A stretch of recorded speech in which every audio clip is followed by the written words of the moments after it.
ನಿಮಗೇನಾದರೂ ಗ್ಯಾಸ್ಟ್ರೈಟಿಸ್ ಸಮಸ್ಯೆ ಇದೆನಾ? ಹೊಟ್ಟೆ ಉರಿಯೋದು, ಹೊಟ್ಟೆ ಊತ ಇಂಥದ್ದೆಲ್ಲ ಸಮಸ್ಯೆ ಆಗ್ತಾ ಇದ್ದರೆ ಈ ವಿಡಿಯೋನ ಸೇವ್ ಮಾಡ್ಕೊಳ್ಳೋದನ್ನು ಮರಿಬೇಡಿ. ಹೊಟ್ಟೆ ನೋವು ಮತ್ತು ಅಸಿಡಿಟಿ ಇಂಥ ತುಂಬ ಸಮಸ್ಯೆಗಳಾಗೋದೆ ಇದನ್ನು ನಾವು ಗ್ಯಾಸ್ಟ್ರೈಟಿಸ್ ಅಂತೀವಿ. ಈ ಹೊಟ್ಟೆಗೆ ಸಂಬಂಧಪಟ್ಟ ಈ ಗ್ಯಾಸ್ಟ್ರೈಟಿಸ್ ಕಾಮನ್ನಾಗಿ ಯಾಕೆ ಆಗುತ್ತೆ?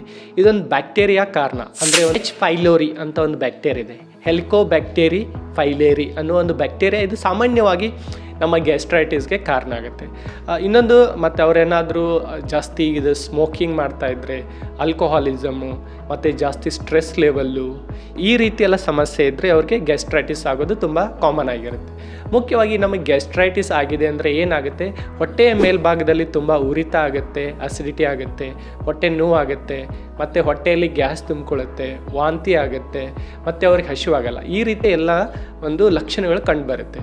ಇದನ್ನು ನಾವು ಹೇಗೆ ಕಂಟ್ರೋಲ್ ಇಟ್ಕೋಬೇಕು, ಹೇಗೆ ಕಡಿಮೆ ಮಾಡ್ಕೋಬೇಕಂದ್ರೆ ಈ ನಿಮ್ಮದೇನು ಬ್ಯಾಡ್ ಹ್ಯಾಬಿಟ್ಸ್ ಇದೆ ಅದನ್ನು ಕಡಿಮೆ ಮಾಡ್ಕೊಳ್ಳಿ. ಅದ್ರ ಜೊತೆಗೆ ಚೆನ್ನಾಗಿರುವ ಫುಡ್ ತೊಗೊಳ್ಳಿ ಮತ್ತು ಎಕ್ಸಸೈಸ್ ಮಾಡಿ. ಇಷ್ಟೆಲ್ಲ ಮಾಡಿದ್ಮೇಲೂ ನಿಮ್ಗೆ ಈ ಗ್ಯಾಸ್ಟ್ರೈಟಿಸ್ ಕಡಿಮೆ ಆಗಲಿಲ್ಲಪ್ಪ ಅಂದರೆ ನಾನು ನಿಮಗೆ ಫ್ರೀಯಾಗಿ ಕನ್ಸಲ್ಟೇಷನ್ ಮಾಡೋ ಮೂಲಕ ಇದಕ್ಕೆ ಸ್ಪೆಸಿಫಿಕ್ ಆಗಿರೋ ಆ್ಯಂಟಿಬಯೋಟಿಕ್ ಮತ್ತು ಮೆಡಿಸಿನ್ಸ್ ಬೇಕಾಗುತ್ತೆ. ಫ್ರೀಯಾಗಿ ನಿಮಗೆ ಕನ್ಸಲ್ಟೇಷನ್ ಮಾಡೋ ಮೂಲಕ ನಿಮ್ಮ ಗ್ಯಾಸ್ಟ್ರೈಟಿಸನ್ನು ರಿಲೀವ್ ಮಾಡಲು ನಾನು ಹೆಲ್ಪ್ ಮಾಡ್ತೀನಿ.